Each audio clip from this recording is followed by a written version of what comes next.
talk about the effects of narcissistic abuse. It's not just the cheating, the lying, the leaving us. There's more to it. Scientifically proven to give you these symptoms: depression, headaches, body aches, trouble sleeping. Post-traumatic stress, like we should not be taking this lightly. Short-term memory loss, mood swings, loss of self-esteem, self-worth. You lose yourself. You have to now rediscover yourself. There's so much more to just it being a breakup. It's not a normal breakup. And yes, we have to heal. I know people don't want to hear it. They don't want to do it. It's hard work. It's messy. It's not nice. It's not pretty.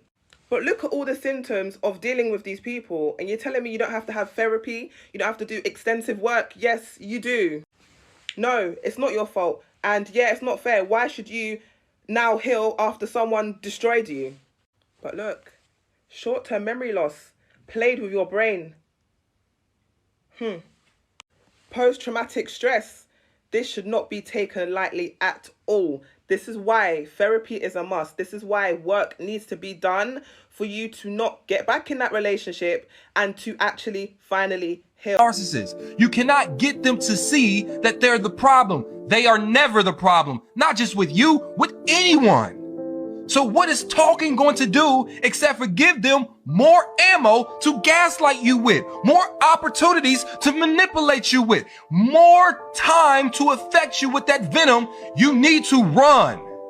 Quit thinking you can talk your way out of a narcissistic abuse relationship. You cannot. You have to escape, develop a plan, and leave and run as far as you can. Talking is how you have been in this relationship for months, years, or decades. Thinking you can talk your way out of it. You cannot. You are not more skilled at manipulation. You got a kind heart. You don't think about manipulating. Every time you talk and he's listening, he's thinking about how he can twist your words around. Every time you talk and thinking you're going to heal this relationship, he's thinking about how he can break you down to a narcissist. So let's talk about it. Female narcissists. So the first thing a female narcissist like to do, baby, they're going to blame you for every mistake that they made. Not you, but them. Another thing they like to do is they are going to take pleasure in your pain.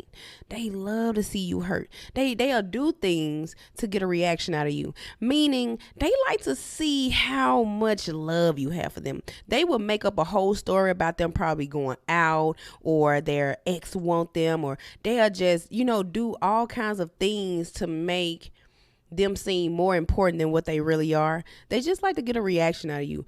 Female narcissists, they love to get a reaction out of you. They thrive off that. And another thing they like to do, they want to ruin every relationship you have. It's like, especially your kids. A female narcissist, they go after your kids first. They want to turn you against your own kids before they don't even want to build a relationship with your kids. If you say, okay, I'm finna go, it can be a holiday, I want my kids to come over, they're gonna try to find a way for you to not have your kids to come over. They want you to go on vacations without your kids. That's just something that they do. The sad thing about it, most men are attracted to female narcissists. It's because most female narcissists, they're very confident. They know exactly what they want. They go after it. They just love it. And most men love that. They love a woman who's independent, confident, competitive. Baby, she's gonna be, two people can't be too dominant. Like, a woman gotta be, a little soft, but like female narcissists are overbearing. Like, they just superficial. And it's just something that they can't help. But most men are attracted to them. And same as a male narcissist, a female narcissist will screw the living life out of you. I mean, they are very, very good in the bed. Female narcissists, maybe they'll give you anything you want when it comes to bedroom pleasure. But that's something that most men, if you talking to a female narcissist, it's just something that you really, really need to look after. Like, you need to look out for those type of things, because baby, they are out there and they are some serial cheaters. These are the signs he is a narcissist. Number 1, supreme arrogance. Rules don't apply to him at all.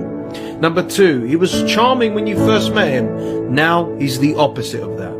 Number 3, he's a perfectionist. Everything has to be perfect his little way. Number 4, whenever you talk, they always bring it to themselves. Number 5, you've got to tread on eggshells around them. You cannot be yourself.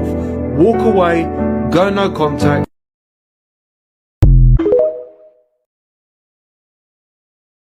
Type of narcissistic female is the worst, is the absolute worst kind you ever want to come in contact with.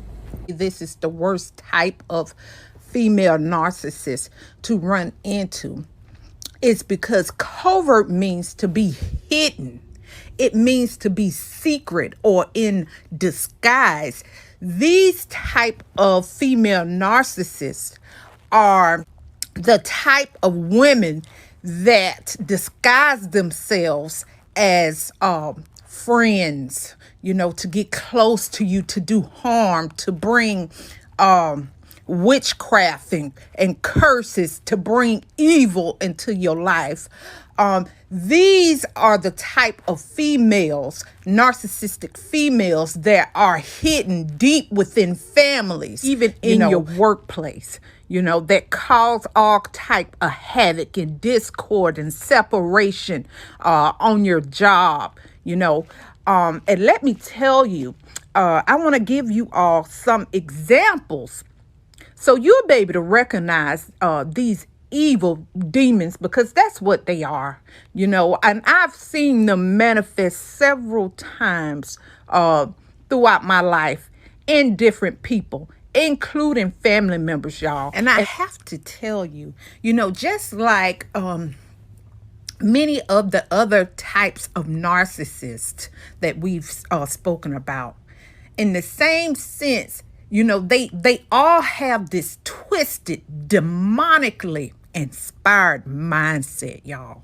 But this covert narcissist, this one has the most twisted mind of all. They're very cerebral, okay? Which means they think. These are the type that like to get inside of your mind to make you think evil, to make you think the worst even of yourselves. Like, this is so demonic. These type of narcissistic women, these are the type that try to affect your will, your emotions, and this is a part of your soul, okay? And all of this, when they're trying to do this, affect your mind, your will, your emotions, this is your soul, and this is a form of witchcraft. They are the expert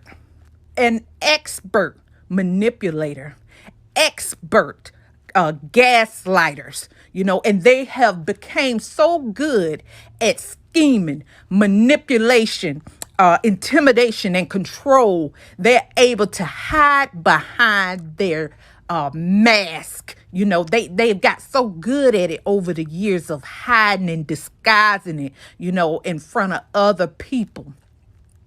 And oftentimes you will hear stories. You will hear stories from different people coming forward, trying to explain the type of abuse that they have endured at the hands of these type of people. But what they do, let me tell you, and I'm gonna give you an example of what they do on these jobs. Okay, when you're dealing with a covert female narcissist in the workplace, one of the main things they like to do, they love to put on that fake, when I tell you, that fake nice, that Miss Goody Two Shoes, that I never tell a lie. Oh, glory to God.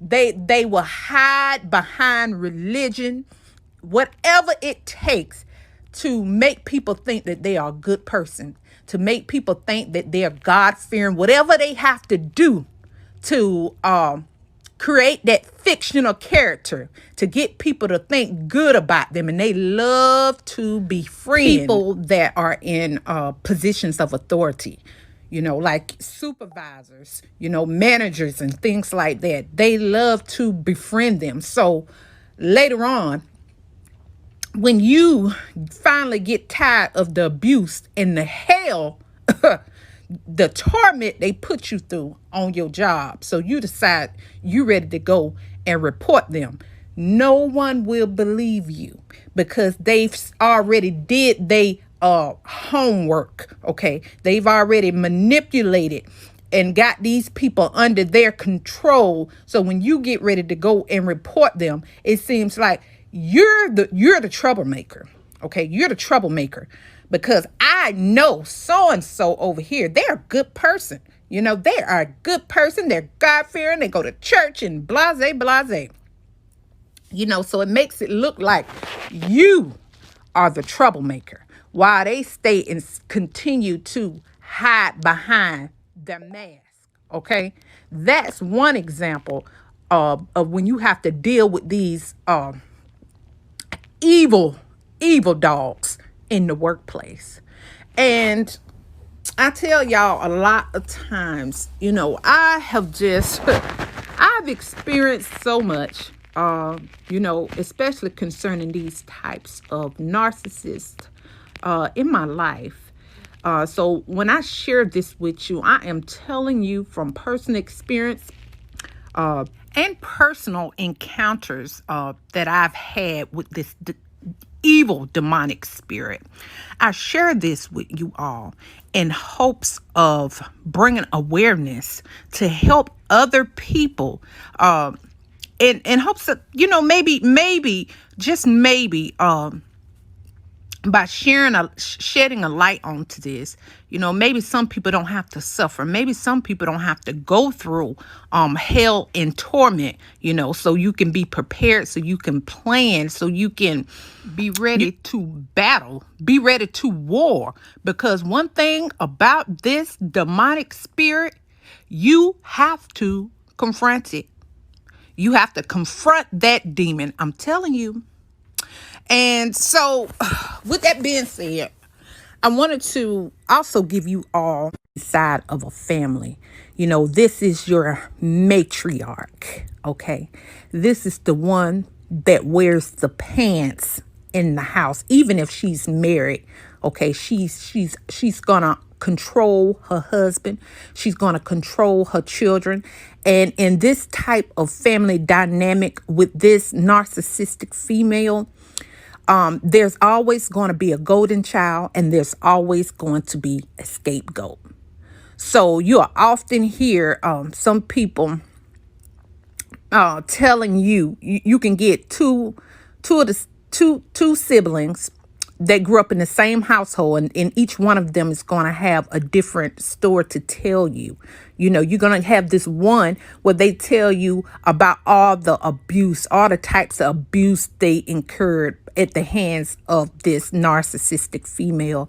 Then you're going to have the other one saying how they always felt control, even though they didn't suffer the abuse. Maybe they was just being controlled, like this, y'all, this type of narcissist is heavily demonically inspired, and y'all, it's just so evil and wicked, and it destroys. When I tell you, it destroys families, it destroys relationships, marriages, you name it. Like, this is why, y'all, this is why deliverance is so important. But anyway, let me get back to it. So you're going to always see that golden child and that scapegoated child within this type of family dynamic when you're dealing with a covert female narcissist. And this is the type, no one had better come against her. You had not better say one word to her about her behavior, about her wickedness, or you're going to be in for it. You hear me?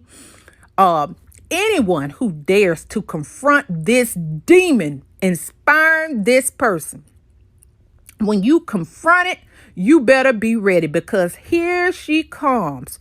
Because what happens is, when you confront this type of person harboring this demonic spirit, they receive what people would call narcissistic injury. And honey, that demon is mad, boiling and broiling mad that you had the nerve, you had the audacity to confront them and destroy that that fake facade, that fake persona that they created for themselves, and you trying to make them look bad in front of everybody. And I'm gonna